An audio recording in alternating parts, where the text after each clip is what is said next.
Hujan deras mengguyur atap rumah reot milik keluarga Nisa malam itu. Di bawah cahaya redup dari lampu minyak, seorang gadis muda berumur 23 tahun tengah melipat pakaiannya ke dalam koper lusuh. Tangannya gemetar, air matanya menetes satu persatu. Di sudut ruangan, ibunya terbaring lemah dengan selang infus seadanya menancap di lengan. Suara batuknya terdengar sesekali, menambah pilu suasana. Sementara itu, adiknya yang baru kelas 2 SMP duduk memeluk lutut, mencoba menahan tangis. "Maaf, Bu. Nisa nggak bisa nemenin ibu terus di sini," lirih Nisa sambil mengecup kening ibunya. "Tapi kalau Nisa nggak pergi, kita nggak bisa bayar utang. Kita bisa diusir dari tanah ini." Suara hatinya nyaris tak terdengar di tengah gemuruh hujan. Dalam kepalanya, berputar wajah rentenir yang tadi siang datang menagih sambil membanting piring-piring di dapur. Utang 15 juta itu terasa seperti neraka bagi keluarga mereka yang sudah nyaris tak punya apa-apa. Nisa sebenarnya bukan gadis bodoh. Ia lulusan SMA dengan nilai cukup baik, bahkan sempat mendapat beasiswa kuliah di kota. Tapi hidup tak memberinya kesempatan. Ayahnya meninggal tertabrak truk saat pulang dari sawah, dan sejak itu semua berubah. Ibunya jatuh sakit, dan Nisa terpaksa bekerja sebagai buruh cuci dari rumah ke rumah hanya untuk bisa makan. Tapi sekarang, saat rumah pun hampir disita, ia tidak punya pilihan selain pergi jauh ke negeri asing, Arab Saudi. Biro jasa penyalur TKW itu memang terdengar kejam di telinga orang-orang kampung. Banyak yang bilang Arab itu kasar, majikannya kejam, dan sering tak diberi makan. Tapi Nisa sudah mantap. Kontraknya 2 tahun, dan dijanjikan gaji 8 juta rupiah sebulan. Itu cukup untuk melunasi utang dan membiayai sekolah adiknya. Baginya, harga diri bukan lagi soal malu, tapi tentang siapa yang bisa bertahan untuk keluarganya. Subuh harinya, Nisa berangkat ke terminal diantar oleh Pak RT dan 2 tetangganya. Ibunya hanya bisa melambaikan tangan dari ranjang, lemah. Sementara adiknya terus memanggil-manggil namanya sambil menangis di pelataran. "Kak Nisa, jangan pergi. Kakak." Suara itu menghantam dada Nisa seperti palu. Tapi ia tak menoleh. Kalau ia berhenti sekarang, semua perjuangannya akan sia-sia. Di dalam bus menuju bandara, Nisa memandang jendela yang dibasahi sisa gerimis. Tangannya menggenggam tas kecil berisi foto keluarga dan mushaf kecil milik ayahnya. Di hatinya bergejolak, ketakutan, harapan, dan luka bercampur menjadi satu. "Ya Allah, jaga aku di negeri orang. Jangan biarkan aku hancur. Tapi juga, jangan biarkan aku pulang sebagai kegagalan." Saat pesawat yang membawanya lepas landas, Nisa memejamkan mata. Ia tak tahu nasib apa yang menantinya. Apakah akan menemukan pekerjaan yang manusiawi? Ataukah menjadi budak tanpa suara? Tapi yang jelas, satu-satunya alasan ia bertahan adalah demi ibunya, demi adik kecil yang menggantungkan masa depan padanya, dan demi martabat keluarganya yang hampir remuk. Ia tak tahu bahwa keputusan ini akan membawanya pada takdir yang luar biasa. Sebuah pernikahan yang tak pernah ia bayangkan. Seorang pria asing yang akan mengubah hidupnya. Dan malam pertama yang membuatnya syok bukan karena tubuh, tapi karena sebuah kenyataan besar yang selama ini tersembunyi di balik kelembutan sang majikan. Langit Riyadh tampak asing di mata Nisa. Udara panas dan kering menyengat wajahnya saat ia menjejakkan kaki di negeri gurun itu. Tubuhnya lelah setelah menempuh penerbangan belasan jam, tapi hatinya lebih lelah menahan rindu dan was-was. Di antara kerumunan wanita Indonesia lainnya yang dibawa agen, Nisa dipanggil pertama. "Anti Nisa?" "Tea Ali, majikan sudah menunggu," kata seorang pria Arab berwajah kaku, mengenakan jubah putih panjang. Tanpa banyak kata, Nisa diantar naik ke mobil hitam mewah, jauh dari bayangan rumah kumuh yang dulu pernah ia datangi di Jakarta. Mobil itu membawanya ke sebuah rumah besar yang lebih menyerupai istana. Gerbang besi tinggi terbuka otomatis, memperlihatkan halaman marmer dan taman rapi dengan pohon kurma berjajar. Nisa menunduk gugup ketika pintu rumah dibuka oleh seorang wanita Arab tua, mungkin pembantu senior. "Majikan akan bicara sebentar," katanya dalam bahasa Indonesia yang kaku. Nisa duduk di ruang tamu luas berhias lampu kristal, sementara tangannya berkeringat dan jantungnya berdetak tak menentu. Dalam hatinya, ia bertanya-tanya, apakah ini rumah dari seseorang yang kejam dan menakutkan seperti yang sering ia dengar? Beberapa menit kemudian, seorang pria parubaya muncul dari balik pilar ruang dalam. Jubahnya bersih, sorbannya putih, dan langkahnya tenang. Tapi yang paling mencolok dari dirinya adalah matanya, teduh, dalam, dan seperti menyimpan rahasia panjang. "Ana Syekh Abdullah," katanya lembut, Lalu melanjutkan dengan bahasa Indonesia yang mengejutkan lancar. Kamu Nisa, ya? Jangan takut, kamu di sini sebagai tamu sebelum jadi pembantuku. Ucapan itu membuat Nisa mendongak perlahan. Ada kehangatan yang tak ia duga dalam suara pria itu. Tak ada hardikan, tak ada intonasi kasar. Hanya ketenangan. Hari-hari pertama, Nisa mulai mengenali rutinitas di rumah itu. Ia hanya diminta mengurus kamar pribadi Syekh Abdullah dan menyiapkan makanan ringan untuk tamu. Tak ada pekerjaan kasar, tak ada bentakan, dan ia diperbolehkan istirahat setelah maghrib. Bahkan setiap Jumat, ia dibebaskan dari tugas untuk ikut pengajian bersama pekerja wanita lain di masjid belakang rumah. Semua terasa terlalu baik untuk sebuah kisah TKW. Nisa mulai curiga, adakah maksud tersembunyi dari kebaikan ini? Namun, malam-malam itu Nisa sering memergoki Syekh Abdullah duduk sendiri di balkon atas, memandangi langit riyad yang gelap. Kadang ia terdengar menangis lirih, membacakan doa dalam bahasa Arab yang indah. Rasa penasaran muncul. Siapa sebenarnya pria ini? Mengapa rumah sebesar ini sepi?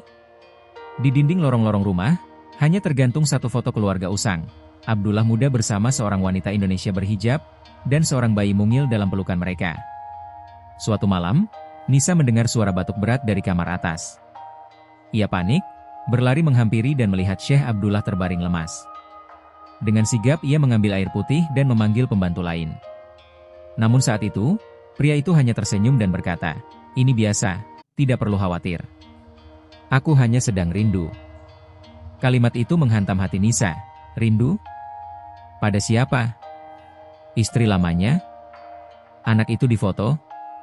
Tapi ia tahu, bukan tempatnya bertanya. Sejak malam itu, hubungan mereka menjadi lebih dekat. Abdullah mulai banyak bercerita tentang Indonesia, tentang cintanya pada nasi pecel, tentang perjalanan dakwahnya ke pesantren-pesantren di Jawa Timur. Nisa mulai merasa aman. Tapi rasa aman itu perlahan berubah menjadi campuran antara simpati, iba, dan sebuah perasaan yang belum bisa ia namakan. Ia mulai menyadari, pria ini bukan hanya majikan, tapi seseorang yang memendam luka lebih dalam dari yang terlihat. Apa yang Nisa tak tahu, dan belum pernah ia bayangkan, adalah bahwa semua ini hanyalah awal. Sebuah keputusan besar tengah menantinya. Bukan sekadar sebagai pembantu rumah, tapi sebagai calon istri dari seorang duda terpandang yang selama ini menyembunyikan luka dan rahasia. Dan saat lamaran itu tiba, hidup Nisa akan benar-benar berubah untuk selamanya. Sudah hampir 3 bulan Nisa bekerja di rumah megah itu. Rasa takut yang dulu menyelimuti hari-harinya perlahan memudar, berganti dengan ketenangan yang ia sendiri tak pahami. Syekh Abdullah semakin sering mengajaknya berbicara, bukan sebagai majikan dan pembantu, tapi seperti dua orang sahabat yang saling menyembuhkan luka lama. Di ruang makan yang selalu sepi, Nisa sering mendengarkan kisah tentang istrinya yang telah tiada, wanita Indonesia yang sangat ia cintai namun direnggut penyakit ganas dalam usia muda. Satu sore, saat matahari riyad menyemburat jingga dari balik jendela, Syekh Abdullah memanggil Nisa ke ruang tamu utama. Tak seperti biasanya, ia tampak lebih rapi, dengan jubah putih yang baru dan parfum khas yang lembut aromanya. Di hadapannya sudah tersaji teh hangat dan kurma. Hati Nisa berdesir, entah kenapa suasana itu terasa berbeda. Ketika ia duduk, pria itu menatapnya lekat dengan mata yang serius namun tetap bersahabat. "Nisa, aku ingin bicara bukan sebagai majikan," ucapnya pelan. Detik itu terasa begitu lambat. Nisa hanya diam, tak mampu menjawab. Lalu pria itu melanjutkan, "Aku sudah lama sendiri. Anakku sudah tinggal di luar negeri, dan rumah ini kosong. Aku melihat dalam dirimu sosok yang tulus, penyabar, dan kuat." Ia menarik napas dalam-dalam, kemudian berkata dengan mantap, "Aku ingin menjadikanmu istriku, Nisa. Dengan pernikahan yang sah, terhormat. Kau tak akan menjadi pembantu lagi, tapi pendamping hidup." Seolah dunia berhenti berputar. Nisa terdiam, darahnya seperti berdesir sampai ke ujung jari. Ia tak pernah membayangkan akan dilamar oleh seorang syekh terpandang, terlebih dengan usia nyaris 2 kali lipatnya. Dalam benaknya muncul bayangan ibunya yang terbaring sakit, adiknya yang butuh biaya sekolah, dan utang yang terus menumpuk. Tapi di sisi lain, ada rasa takut jika ia hanya menjadi pelarian dari kesepian sang duda. "Maaf, syekh, saya ini siapa?" "Hanya gadis desa miskin. Saya tidak pantas mendampingi seseorang seperti Anda," ujar Nisa dengan suara parau. Tapi Syekh Abdullah tersenyum tenang. "Justru karena kamu tidak merasa pantas, itulah yang membuatmu layak. Aku tidak mencari kecantikan, tapi hati yang bersih. Ia lalu menyebutkan bahwa jika Nisa bersedia, ia akan memberi nafkah tetap setara 30 juta rupiah per bulan. Bukan sebagai harga, tapi sebagai bentuk tanggung jawab. Malam itu, Nisa menangis dalam sujud panjang. Hatinya porak-poranda. Ia takut dinilai menikah karena uang. Tapi ia juga tahu, tawaran itu bisa menyelamatkan keluarganya dari kehancuran. Ia berdoa, memohon petunjuk, karena dalam hatinya ada gejolak yang tak pernah ia kenali, antara kewajiban, kehormatan, dan perasaan yang perlahan tumbuh pada pria yang semula asing. Keesokan harinya, dengan mata sembab dan suara gemetar, Nisa menjawab, kalau memang ini jalan yang Allah ridhau saya terima, Syekh. Syekh Abdullah tak berkata apa-apa, hanya mengangguk dan memandangnya lama, seolah menyampaikan bahwa ia akan menjaga wanita itu dengan segenap jiwanya. Pernikahan itu tak akan mewah, tak ada pesta, tak ada gemerlap.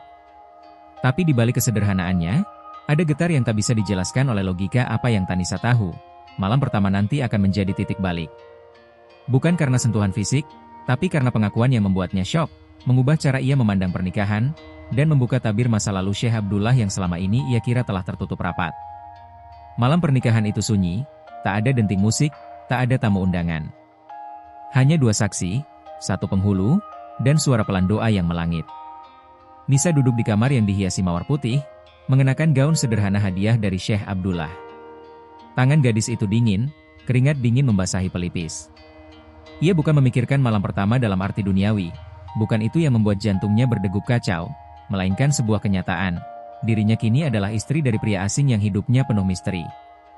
Ketika Syekh Abdullah masuk ke kamar, suasana menjadi beku. Ia tidak langsung mendekat, tidak pula menyentuh. Justru ia duduk di kursi, menatap Nisa dengan mata yang nyaris basah. Maafkan aku, Nisa.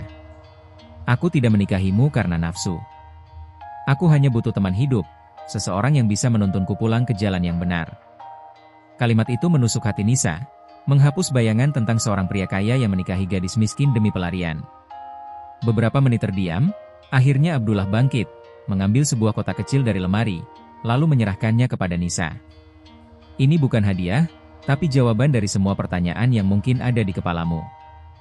Dengan tangan gemetar, Nisa membuka kotak itu, di dalamnya ada sepucuk surat berbahasa Indonesia, tulisan tangan seorang wanita. Itu surat terakhir istriku, ia memintaku untuk kembali menikahi wanita sebaik dirinya jika kelak ia tiada. Dan dia berpesan, pilih gadis Indonesia yang sederhana, karena mereka tak pernah menyerah pada kehidupan. Air mata Nisa mengalir deras tanpa bisa ia tahan. Surat itu seperti jembatan antara dua dunia, cinta masa lalu dan masa depan yang baru dimulai. Ia merasa seperti bayangan dari seseorang yang tak akan pernah tergantikan, namun entah kenapa, hatinya justru tak menolak. Justru, ada kehangatan yang merambat perlahan di dada. Bukan karena uang, bukan karena nafkah yang besar, tapi karena luka-luka yang mereka bagi bersama. Hari-hari setelah pernikahan berjalan seperti mimpi yang membingungkan. Setiap bulan, Abdullah tetap mentransfer nafkah sebesar 30 juta rupiah ke rekening keluarga Nisa di kampung. Ibunya kini bisa berobat rutin, adiknya kembali ke sekolah dengan semangat baru. Namun di dalam hati Nisa, ada pertarungan sunyi. Apakah dirinya mencintai lelaki itu atau hanya berhutang budi? Suatu malam, Nisa memutuskan bertanya. Syekh, kalau bukan karena surat istri Anda, apakah Anda akan tetap memilih saya? Pria itu terdiam lama. Lalu menjawab, awalnya mungkin karena wasiat. Tapi setelah mengenalmu, aku sadar, aku tak hanya menunaikan janji. Aku menemukan kembali denyut hidupku. Kalimat itu membuat hati Nisa remuk dan utuh dalam waktu yang bersamaan. Ia menangis dalam diam, tak tahu harus bahagia atau hancur. Mereka memang tidur sekamar, tapi tak pernah bersentuhan lebih dari genggaman tangan. Abdullah sangat menjaga, seolah tahu betul bahwa cinta sejati tak bisa dipaksa oleh waktu atau peran. Dan di tiap doa malamnya, Nisa selalu meminta satu hal, semoga pernikahan ini bukan tentang pelarian, tapi tentang dua jiwa yang saling menyembuhkan dalam sunyi. Namun jauh di lubuk hati terdalam, Nisa masih menyimpan pertanyaan yang tak berani ia suarakan. Apakah seorang pria seperti Abdullah, yang begitu dalam mencintai istrinya yang telah tiada, benar-benar bisa mencintai lagi? Ataukah dirinya hanya akan menjadi bayang-bayang yang menemaninya menua tanpa benar-benar memiliki hati pria itu? Hari-hari berlalu tanpa banyak perubahan. Namun di dalam hati Nisa, gelombang halus perasaan mulai mengguncang. Ia bukan lagi seorang pembantu rumah tangga, melainkan istri sah dari pria terpandang yang setiap paginya menatapnya dengan tenang, tanpa tekanan, tanpa tuntutan. Namun justru karena ketenangan itulah, batinnya semakin gaduh. Sunyi yang dulu menenangkan, kini justru menjelma menjadi ruang hampa yang menyiksa. Ia mulai mempertanyakan, apakah ini benar-benar pernikahan atau hanya perjanjian tanpa rasa? Setiap pagi mereka sarapan bersama. Abdullah selalu bersikap sopan, bahkan terlalu hati-hati seakan takut menyentuh luka lama Nisa. Ia memperlakukan Nisa bak tamu kehormatan di rumah sendiri. Tapi Nisa justru merindukan satu hal yang tak pernah ia duga, sentuhan sederhana, kehadiran yang lebih dekat. Ia merindukan pernikahan yang hidup, bukan yang sekadar sah di atas kertas. Dan setiap malam, saat ia memandang langit riad dari balkon, ia bertanya pada dirinya sendiri, apakah ini yang disebut bahagia? Satu malam, hujan turun di tengah padang pasir, kejadian langka yang menyelimuti kota dengan udara dingin dan aroma tanah basah. Nisa berdiri di depan jendela kamar, mengenakan jubah hangat, menatap tetesan air yang mengalir di kaca. Tanpa ia sadari, Syekh Abdullah menghampirinya dari belakang. Tak ada suara, hanya kehadiran. Lalu, dengan pelan, pria itu bertanya, "Apa kau bahagia, Nisa?" Pertanyaan itu menghantam hatinya seperti badai. Ia tak bisa menjawab. Tenggorokannya tercekat, matanya basah. "Kadang aku merasa seperti sedang menunaikan tugas, bukan menjalani kehidupan," ucap Nisa akhirnya, suaranya nyaris tak terdengar. Abdullah tak tersinggung. Ia menunduk, seperti menyadari betapa pernikahan mereka berjalan di atas luka yang belum benar-benar sembuh. "Aku pun takut melukaimu," katanya. "Aku khawatir, jika aku terlalu dekat, kau justru menjauh. Jadi aku menjaga jarak, karena aku ingin kamu merasa aman, bukan terjebak." Beberapa hari kemudian, Syekh Abdullah mengajak Nisa ke sebuah villa di pinggir kota, tempat ia biasa menyepi bersama mendiang istrinya dulu. Udara di sana lebih sejuk, pepohonan kurma berjajar di sepanjang jalan masuk. Di sanalah, di tengah sunyi yang lebih damai, mereka mulai bicara dari hati ke hati. Tanpa gangguan pelayan, tanpa embel-embel status, mereka duduk berdampingan di tepi kolam kecil, seperti dua manusia yang belajar mengenal dari awal. Di villa itu pula Nisa mulai membuka luka-lukanya sendiri. Ia bercerita tentang masa kecil, tentang ayah yang kabur dengan perempuan lain, tentang ibunya yang bekerja serabutan demi memberi makan, tentang keputusan nekat ke Arab agar bisa membayar utang yang menumpuk. Abdullah mendengarkan tanpa memotong, matanya berkaca. "Kamu jauh lebih kuat dari yang kamu sadari, Nisa," katanya pelan, "dan aku ingin menjadi bagian dari kekuatan itu, bukan beban barumu." Pada malam terakhir di villa, Nisa memandang pria itu dengan cara berbeda. Ia menyadari, meski pernikahan mereka sunyi dan tak biasa, ada benih yang sedang tumbuh perlahan. Bukan cinta yang meledak penuh gairah, tapi kasih yang tumbuh dari saling menghormati dan luka yang dipahami. Saat Abdullah menggenggam tangannya pelan, tanpa kata, Nisa tidak menarik diri. Untuk pertama kalinya, ia tak lagi takut. Tapi sebagaimana hidup tak pernah sepenuhnya tenang, setibanya mereka kembali ke rumah utama, sebuah kabar tak terduga datang dari kampung halaman. Kabar yang membuat napas Nisa tercekat, tubuhnya nyaris limbung. Ibunya jatuh koma, dan ada sesuatu yang mencurigakan dari uang yang selama ini ia kirimkan. Apakah keluarga benar-benar jujur atau ada pengkhianatan yang sedang mengintai di balik pengorbanannya? Kabar dari tanah kelahiran mengguncang batin Nisa. Ibunya, yang selama ini ia perjuangkan dengan setiap tetes keringat dan air mata, kini terbaring koma. Namun yang lebih mengejutkan, bukan kondisi sang ibu, melainkan kenyataan bahwa sebagian uang yang dikirimkan tiap bulan justru digunakan untuk membayar utang lama kakak tirinya yang berjudi. Dada Nisa terasa sesak. Ia ingin marah, tapi tak tahu harus kepada siapa. Dalam keheningan kamar malam itu, ia hanya bisa menangis dalam diam. Melihat istrinya yang terpuruk, Syekh Abdullah mengambil langkah yang tak biasa. Ia membatalkan semua jadwalnya keesokan hari, lalu meminta Nisa mengemas barang. Mereka akan pergi ke Mekah untuk umrah. "Saat dunia mengguncang, sebaiknya kita kembali padanya," ucapnya lirih. Nisa hanya mengangguk, matanya sembab. Dalam benaknya, tidak pernah terpikir bahwa malam pertamanya sebagai istri justru akan terjadi di kota suci, di bawah langit penuh doa. Di Mekah, setelah tawaf dan berdoa panjang di Hijr Ismail, mereka menginap di sebuah kamar sederhana tak jauh dari Masjidil Haram. Malam itu, tak ada cahaya lilin atau bunga mawar. Hanya lantunan lembut Al-Quran dari pengeras suara masjid yang memecah keheningan. Nisa duduk di tepi ranjang, mengenakan gamis putih, rambutnya terurai seadanya. Abdullah mendekat perlahan, lalu duduk di lantai, tepat di hadapannya. Kalau malam ini menjadi malam pertama kita sebagai suami istri sepenuhnya, bukan karena tradisi, tapi karena aku ingin memuliakanmu, bukan sekadar memiliki tubuhmu, katanya tenang, namun penuh getaran. Nisa terdiam. Tidak ada paksaan, tidak ada desakan. Hanya tatapan hangat dan niat suci yang menyelimuti ruang. Ia menunduk, air mata jatuh satu-satu, tapi kali ini bukan karena luka, melainkan karena hati yang mulai menemukan rumahnya. Abdullah berdiri, lalu mengangkat tangan Nisa dengan lembut, mencium punggungnya, dan membacakan doa. Ya Allah, jadikan malam ini awal dari cinta yang kau ridhau. Lalu, mereka bersujud berdampingan, mengawali malam pengantin bukan dengan hasrat, tetapi dengan munajat. Malam itu bukan malam biasa. Tak ada kegaduhan, hanya getaran jiwa yang menembus batas fisik dan menyatu dalam doa dan rasa. Setelah sholat dan doa panjang, Nisa menyandarkan kepala di bahu Abdullah. Untuk pertama kalinya, ia membiarkan diri tenggelam dalam pelukan suaminya, bukan karena kewajiban, tapi karena keikhlasan.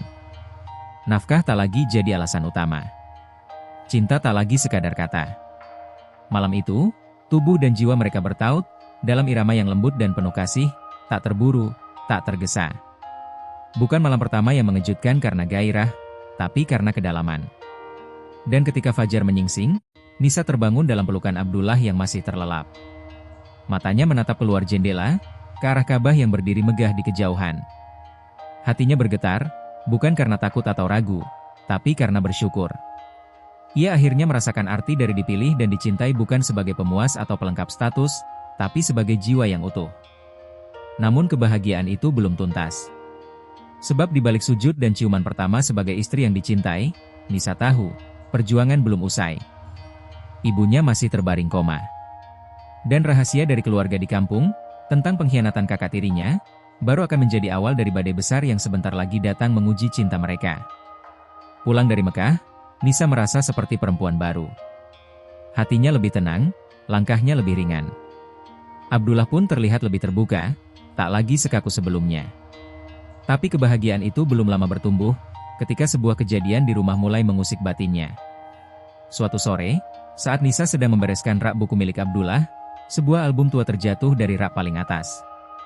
Sampulnya berdebu, warnanya pudar, namun yang membuatnya tercekat adalah foto-foto di dalamnya, terutama satu gambar seorang perempuan muda berhijab, yang sangat mirip dengan dirinya sendiri. Jantung Nisa berdetak lebih cepat. Ia membolak-balik lembaran itu dengan tangan gemetar. Wajah wanita itu muncul berulang kali, dalam berbagai pose bersama Abdullah.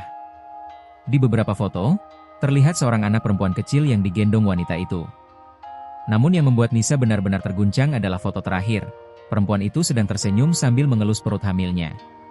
Di belakang foto itu tertulis dengan huruf Arab, "Fatimah, istriku dan cahaya hidupku, bersama anak kami yang tak sempat lahir ke dunia." Nisa mundur perlahan. Kakinya goyah. Ia merasa seperti menyaksikan kisah cinta yang belum usai, dan dirinya hanyalah pelengkap dalam hidup pria yang belum selesai berdamai dengan masa lalu. Malam itu, Nisa tak bisa tidur. Ia teringat betapa mirip wajah Fatimah dengan dirinya. Apakah ini alasan Abdullah memilihnya? Apakah cinta yang ia rasakan tulus atau sekadar ilusi dari seseorang yang belum rela melepaskan cinta sejatinya? Esoknya, Nisa memberanikan diri untuk bertanya. Di teras rumah, di bawah langit riyad yang mendung, ia duduk berhadapan dengan Abdullah. Siapa Fatimah sebenarnya? Tanyanya tanpa suara bergetar, meski dadanya sesak. Abdullah terdiam cukup lama. Lalu ia menarik napas dalam, menatap jauh ke depan sebelum berkata, Fatimah adalah segalanya bagiku. Ia istriku, sahabatku, dan ia meninggal saat melahirkan anak kami yang tak pernah sempat menghirup dunia. Tangis Nisa pecah. Bukan karena cemburu, tapi karena luka yang masih hidup dalam diri lelaki yang kini menjadi suaminya. Abdullah menggenggam tangannya. Aku tidak pernah mencari pengganti Fatimah. Sampai aku melihatmu pertama kali di rumah kakak tirimu, saat kau hampir pingsan karena lapar. Wajahmu seperti menghidupkan kenangan itu, tapi hatimu yang membuatku kembali percaya bahwa cinta bisa datang dua kali. Aku takut, hanya jadi bayang-bayang dari masa lalumu, ujar Nisa lirih. Abdullah menatapnya lama, lalu menjawab, kalau aku hanya ingin kenangan, aku takkan menikahimu. Aku ingin masa depan. Dan kamu adalah bagian terindah yang Allah berikan setelah aku belajar ikhlas. Ucapan itu menenangkan, namun tak menghapus semua keraguan yang sempat tumbuh. Nisa tahu, luka sekeras itu tak sembuh hanya karena cinta baru datang. Hari-hari selanjutnya mereka lewati dengan lebih jujur. Abdullah mulai menceritakan lebih banyak tentang masa lalunya, termasuk trauma yang ia alami setelah kehilangan istri dan anak sekaligus. Nisa pun semakin terbuka, membagikan tentang perasaan ketidakberdayanya dulu sebagai TKW, dan luka dari keluarga yang tega menekan demi uang. Mereka berusaha saling menyembuhkan, tapi di balik semua itu, Nisa mulai sadar, cinta bukan sekadar tentang perasaan, tapi juga keberanian untuk menerima semua lapisan luka yang dibawa seseorang. Namun di tengah usaha mereka untuk membangun rumah tangga yang utuh, datang sebuah surat dari pengacara keluarga Abdullah. Isinya mengejutkan, ada seseorang dari masa lalu Abdullah yang mengklaim sebagai ahli warisah dan menuntut sebagian besar kekayaan keluarga. Nama perempuan itu belum pernah Nisa dengar sebelumnya. Tapi firasatnya kuat, badai besar tengah menunggu, dan cinta mereka akan segera diuji lebih dalam dari sebelumnya. Sejak surat dari pengacara datang, suasana rumah berubah. Tak ada lagi tawa kecil saat sarapan, tak ada obrolan ringan menjelang tidur. Nisa mencoba menyibukkan diri di taman belakang, merawat bunga yang mulai mekar di musim semi. Tapi hatinya tak tenang. Setiap kali melihat wajah Abdullah yang termenung, ia tahu, sesuatu yang besar sedang menekan batinnya. Dan semakin hari, rasa khawatir itu berubah menjadi kecemasan yang menggigit. Satu malam, Nisa mendengar suara Abdullah berbicara melalui sambungan telepon di ruang kerjanya. Ia tak menguping, tapi pintu yang terbuka membuat suara itu terdengar cukup jelas. Dia tidak tahu siapa perempuan itu, dan aku tidak akan membiarkan Nisa tahu, sampai waktunya tiba. Hati Nisa tercekat. Siapa perempuan yang dimaksud? Dan apa yang sebenarnya disembunyikan darinya? Keesokan harinya, ia memutuskan bertanya. Tapi saat bibirnya hendak mengucap, Abdullah justru menggenggam tangannya terlebih dulu. Izinkan aku menyelesaikan semuanya. Aku janji akan jujur setelah semua ini selesai, ucapnya lembut. Nisa hanya bisa mengangguk, walau dadanya dipenuhi keraguan. Ia tak ingin mencurigai suaminya, namun rasa penasaran perlahan berubah menjadi luka yang tertahan. Di tengah kerumitan itu, hadir seseorang yang tak disangka, Hadi, sopir pribadi Abdullah yang sejak awal bersikap sopan dan pendiam. Lelaki itu mulai sering menyapa, sekadar menanyakan kabar atau menawarkan air saat Nisa duduk sendiri di taman. Awalnya Nisa tak menggubris, tapi perhatian yang datang saat dirinya rapuh perlahan membentuk sesuatu yang semula tak ia sadari. Rasa hangat itu tumbuh seperti ilalang liar, diam-diam, tak diundang, tapi terus menjalar. Hadi bukan lelaki tampan, tapi matanya jujur. Suatu sore, ia berkata lirih, "Saya tak tahu bagaimana harus menyampaikan ini, tapi sejak dulu saya selalu menghormatimu, bahkan sebelum jadi istri tuan besar." Kata-kata itu membuat Nisa membeku. Ia ingin memotong, tapi Hadi melanjutkan, "Saya tahu batas, saya bukan orang yang pantas, tapi kadang, rasa tak bisa memilih tempat tumbuhnya." Nisa pergi meninggalkan taman sore itu dengan langkah terburu, jantungnya berdentum keras. Ia tak membenci Hadi, justru hatinya takut. Takut karena ia tahu betapa rapuhnya dirinya sekarang, dan betapa mudah kehangatan sederhana bisa menyusup di sela luka yang belum tertutup. Ia bersujud malam itu, berdoa agar diberi kekuatan, sebab cinta yang tak disadari bisa lebih berbahaya dari pengkhianatan. Abdullah mulai curiga. Ia lebih diam dari biasanya, tatapannya tajam setiap kali Hadi muncul. Ia belum bicara apapun, tapi aura dingin mulai melingkupi rumah besar itu. Nisa sadar, hubungan mereka berada di ambang krisis yang pelik, bukan karena hadirnya lelaki lain, tapi karena luka-luka dalam diri mereka yang tak pernah benar-benar selesai dibicarakan. Dalam sepi kamarnya malam itu, Nisa menangis. Bukan karena mencintai Hadi, tapi karena menyadari hatinya mulai terpecah. Ia mengingat wajah ibunya yang masih terbaring, mengingat semua perjuangan yang telah dilewati untuk sampai di titik ini. Tapi cinta, ia kini tahu, bisa tumbuh bahkan di antara retak dan kebimbangan. Dan jika ia tak segera memilih, maka semua yang telah dibangun bisa runtuh dalam sekejap. Pagi itu, sinar matahari yang biasanya memberi kehangatan terasa menyakitkan bagi Nisa. Telepon berdering tanpa henti, membawa kabar buruk dari tanah air. Ibunya yang sudah lama koma mendadak mengalami komplikasi serius. Rumah sakit memanggil agar Nisa segera kembali, tapi di sisi lain, konflik dengan keluarga Abdullah yang semakin memanas membuat hatinya bimbang. Ia terjebak di antara dua dunia yang sama-sama menuntutnya. Abdullah menerima kabar itu dengan wajah dingin, namun tatapan matanya penuh kecemasan yang tak bisa disembunyikan. "Pergilah, urus ibumu. Aku akan menangani semuanya di sini," katanya pelan, suara bergetar menahan perasaan. Nisa merasakan kehangatan sekaligus kesedihan dari suaminya. Namun, di dalam hati, ia bertanya-tanya, apakah saat ia jauh, bahtera rumah tangga mereka akan tetap kokoh? Sebelum keberangkatan, Nisa bertemu Hadi di halaman rumah. Pria itu menyerahkan sebuah amplop tebal, berkata, "Ini untuk kebutuhan darurat ibumu. Tolong terima." Seketika, rasa bersalah menguasai hati Nisa. Hadi, yang selama ini hanya jadi teman diam-diam, kini menjadi penolong yang tak terduga. Tapi di balik kebaikannya, Nisa merasa ada sesuatu yang lebih besar mengintai. Bukan hanya masalah keluarga, tapi juga rahasia yang belum terungkap. Di bandara, telepon Nisa bergetar lagi. Kali ini dari pengacara keluarga Abdullah. Surat klaim warisan yang beberapa waktu lalu mulai dipersoalkan, kini resmi diajukan ke pengadilan. "Ini bisa memecah belah keluarga," bisik suara di telepon. Nisa tahu, bukan hanya soal harta, tapi juga harga diri dan masa depan mereka. Ia teringat janji Abdullah untuk jujur, tapi saat itu terasa begitu jauh. Sesampainya di tanah air, Nisa langsung menuju rumah sakit. Melihat ibunya terbaring lemah, tangisnya pecah. Semua rasa sakit, penantian, dan perjuangan kembali mengalir deras. Namun di balik itu, Nisa merasakan sebuah kekuatan baru, keinginan kuat untuk bertahan dan melawan segala rintangan demi kebahagiaan yang selama ini ia impikan. Di tengah perjuangan merawat ibunya, Nisa mendapat kabar lain yang mengguncang. Kakak tirinya ternyata ikut campur dalam pengurusan harta keluarga Abdullah. Ia curiga bahwa selama ini motif kakaknya tak hanya soal uang, tapi ada dendam lama yang ingin dilunasi dengan cara apapun. Dendam yang dulu membuat keluarganya hancur, kini terulang di tempat baru yang jauh dari rumah. Abdullah datang ke Indonesia tanpa banyak kata, membawa aura ketegangan dan kelegaan sekaligus.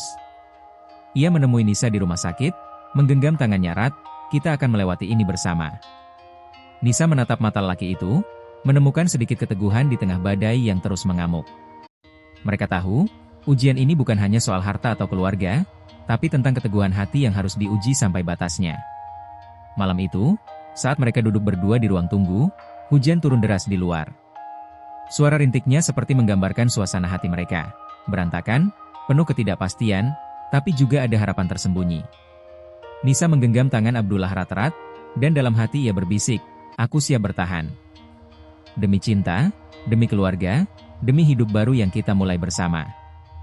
Malam pertama mereka di tanah air kini terasa berbeda, lebih berat, tapi juga lebih berarti. Hari-hari berlalu dengan berat, tapi Nisa dan Abdullah mulai merasakan ada secercah harapan dalam kehancuran yang melanda. Rumah besar di Riyadh yang dulu sunyi kini mulai dipenuhi suara doa-doa yang lirih. Mereka bersama-sama mengadakan majelis zikir setiap malam, menyalakan lilin dan membaca ayat-ayat suci. Sebuah ritual kecil yang menjadi pengikat jiwa di tengah badai konflik dan luka lama yang tak kunjung sembuh. Nisa, yang dulu hanya merasa terjebak dalam pernikahan ini demi nafkah, kini mulai merasakan makna lain dari rumah ini. Ia melihat Abdullah tak hanya sebagai majikan kaya atau pria yang menyimpan luka, tapi sebagai manusia yang rapuh dan berjuang untuk bangkit. Perlahan, cinta yang tumbuh diam-diam mulai berubah menjadi sesuatu yang lebih tulus dan penuh pengertian, meski jalan menuju itu tidak mudah. Ibunya yang mulai membaik di tanah air menjadi alasan besar bagi Nisa untuk terus bertahan. Setiap kali ia berbicara lewat video call, suara ibu yang lemah namun penuh harapan memberikan energi luar biasa. Abdullah pun semakin menunjukkan sisi lembutnya, sering mengirim doa dan meminta keselamatan untuk ibu Nisa tanpa harus diminta. Momen-momen kecil ini menjadi jembatan penguatan hati keduanya. Keluarga besar Abdullah, yang sempat gaduh karena masalah warisan, mulai meredam ketegangan setelah Nisa dengan sabar dan bijaksana menunjukkan kekuatan batin dan ketulusan hatinya. Perubahan sikap itu tidak datang dalam semalam, tapi prosesnya terasa seperti mujizat kecil yang mempertemukan mereka kembali dalam ikatan kekeluargaan yang hampir putus. Di balik semua itu, Nisa juga mulai merancang masa depan yang lebih cerah. Ia memutuskan untuk melanjutkan pendidikan secara online, membuka usaha kecil-kecilan dari rumah, dan yang terpenting, membangun komunikasi jujur dengan Abdullah. Setiap kegagalan dan cobaan menjadi pelajaran berharga yang menguatkan ikatan mereka lebih dari sekadar janji di atas kertas pernikahan. Malam-malam mereka habiskan dengan berbagi cerita, mengenang masa lalu, dan bermimpi tentang hari esok yang lebih baik. Meski terkadang bayang-bayang kesedihan muncul, doa dan pengharapan menjadi tameng yang melindungi mereka dari kehancuran total. Rumah itu perlahan berubah dari tempat penuh luka menjadi sarang harapan yang hangat dan penuh kasih.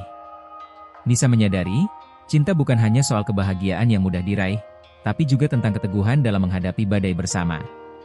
Abdullah pun belajar menerima bahwa masa lalu tak harus menjadi beban, tapi pijakan untuk menjadi lebih baik. Mereka berdua tahu, perjalanan masih panjang, tapi dengan doa dan saling percaya, tak ada yang mustahil. Ketika fajar menyingsing pada pagi yang cerah, Nisa berdiri di balkon rumah, memandang ke langit luas yang membentang. Ia tersenyum pelan, menahan air mata bahagia. Di balik semua cobaan, di balik semua luka, kini ada rumah yang penuh doa dan cinta. Dan untuk pertama kalinya dalam hidupnya, ia benar-benar merasa pulang.